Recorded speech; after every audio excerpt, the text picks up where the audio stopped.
Hey everyone, this is Kevin from thechesswebsite.com, and today we are in round 5 of our coverage of the 2018 Tata Steel Tournament. Our competitors today, white's going to be played by Shakhriyar Mamedyarov. He's had 1 win in 3 draws, so pretty good tournament so far. Sitting near the top of the leaderboard, a win would put him in a tie for first place. His opponent today playing the black pieces, Fabiano Caruana. He has 1 loss and 3 draws. Not quite the tournament he was hoping for. Would like to get back on track with a win here, get him back into contention.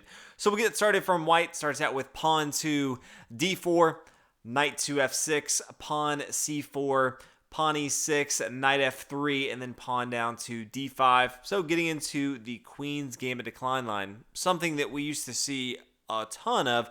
Haven't seen as much of it, but good to see it back in form at top level play. Bishop comes up here to a g5, and now bishop down here to b4. The most common response for white would be to play knight to c3, but we see white in this position decide to play knight to d2 instead. Pawn takes here on c4, pawn to e3, both solidifying the pawn chain, also opening up for this light square bishop to attack this square, and also if he wants to castle on the king side, does need to open up the door for the bishop to get involved. He could decide to fianchetto on the king side, but not really needing to do that. Needs to add pressure to the square here on c4. Fabiano is up a pawn of material, but it's very difficult to hold on to that material. He does have a last-ditch effort here, playing pawn to b5 to try to hold on to as long as possible. Bishop here to e2, getting ready to castle. Bishop to b7, just fianchetto to the queen side of the board for Fabiano, attacking this knight, and really just the king side right now. So castle on the king side, and then pawn to b3. Fabiano does have some options here. He took over 16 minutes to figure out how he wanted to continue. The 2 main lines that he has, one would be to push forward, pawn to c3, attack this knight, put white in a tough position, or to take right here. If he takes here on b3, then the queen could recapture, attacking the bishop. Behind that, the bishop moves, could take this pawn, just going to get that material back. So you could see an exchange. Bishop takes here on d2, knight recaptures, still attacking this pawn right here. How do you really hold on to it? You could bring the queen up here. You do have both the queen and the bishop both eyeing down this pawn right here. If there is an exchange with this knight, there's going to be double pawns. So that's not going to be as good for black right here. But you can see the queens come off the board. Maybe the knight takes, and then the bishop comes up here. At the end of the day, not a situation that really either side wanted to go down. Fabiano decided that's not the path he wanted to choose. So instead, he decided to play pawn to c3. Now, instead of just moving his knight right away, Shakhriyar decided to go ahead and play pawn to a3 and says, yeah, if you want to take my knight, that's fine. I'll take your bishop. I'll have the bishop pair. That's a good trade for me. Fabiano not looking to do that, brings his bishop back here to e7. Also wants to support this knight here on f6. So now is a good time to go ahead and bring the knight back here to b1, attacking this pawn. This pawn on a3 also stops the pawn coming down here to b4, supporting this pawn, making it that much easier for the knight to come up to c3, which is a common development move. You usually see it at the first move, not the third move from the knight. But all in all, will eventually lead to the square that Shakhriyar wants to get to. Pawn down to c5, knight takes on c3 as we talked about, and then pawn to a6. With the knight here attacking the square here on b5, wants to add support, does not want to have to use his pieces to support his pawns. Now we do see an exchange after the bishop takes, queen up here to c2. White has completed his development. From black side, as you can see, really the only piece that he hasn't gotten involved into the game quite yet is the knight. So it brings his knight down to d7 and then rook to d1. This is where things get a little bit interesting to me. Rook to d1 spells very clearly to the opponent that you are trying to pin down this knight. This knight is defending the square here on f6. And so if the bishop takes, the knight could just recapture, but he can't move because the queen is behind that. So this tells me that black should have a few options. It's not one is his queen, being pinned down, and so you could see queen to b6.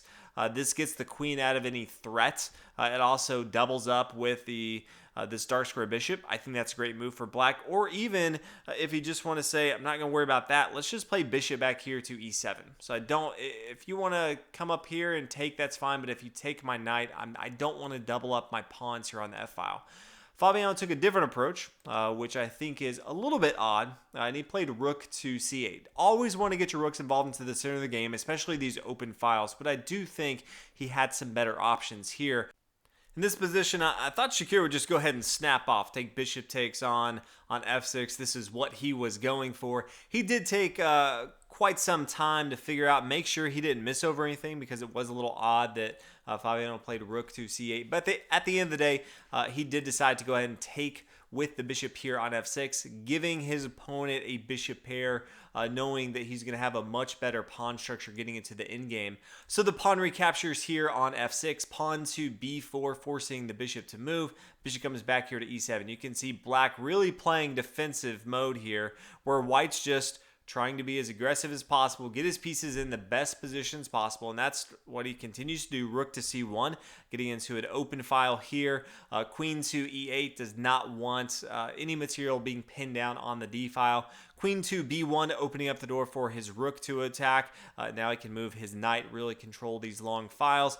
And then knight to b6. If we look from black's perspective, where does he really go from here? His light square bishop is controlling this long diagonal. Doesn't make a lot of sense to bring it back here to a8. That's not really doing anything. At least this adds some value to a backward pawn here on a6. The knight could come to e5. That's one option. You could play king to h8, then bring your rook to g8. Try to control this semi-open file. See if you can have an attack on your opponent. You do have your light square bishop here, so this does put some pressure on your opponent. They can't move their bishop because the pawn can't recapture, because that would be an illegal move if the rook's here on g8. So he has that option. Also, Fabiano could play pawn to f5. This does add a little bit pressure to the center light squares. He does have the pawn here on e6 controlling the center, these light squares. He has the light square bishop. This pawn might help as well. He decides to go with the knight to b6 and then knight to d4 from white. King over here to h8 is one of the moves we talked about that we could have seen before. Bishop to f3. Says, I'm not too interested in you trying to have your rook over here on g8 and then your bishop all eyeing down this square here on g2. So I'm going to go ahead and bring my bishop here. We do see an exchange on board. So now white has a better pawn structure and black no longer has that bishop pair. So all in all, I think white definitely has the upper hand in this game. Black plays knight down here to c4. It is an outpost. It's not really the best outpost of all time, but it is a pretty safe square for this knight right now. For white, knight comes up here to e4, starting to attack his opponent. Queen down to c6, forcing white to respond. He plays knight down here to d2. He did have his queen protecting it as well, but decides to bring his knight down here to d2, attacking this knight. Queen back to b7, and then knight takes on c4. And after we see some exchange on board, I think at the end of the day, this works even in more favor for white, because black now has 4 pawn structures, 3 isolated pawn structures. Black's going to have to spend a ton of his time and energy having his major and minor pieces, his queen, bishop, and rook, defending his pawns, where white's pawn structures very solid. He can use his own pawns to protect them, and then he has free reign with his queen, rook here, and knight here to just attack his opponent. So all in all, I think white's going to have a much better endgame. Fabiano's going to have to figure something out to get out of this mess. Queen to c2, attacking the pawn. Rook over here to c8 to protect that.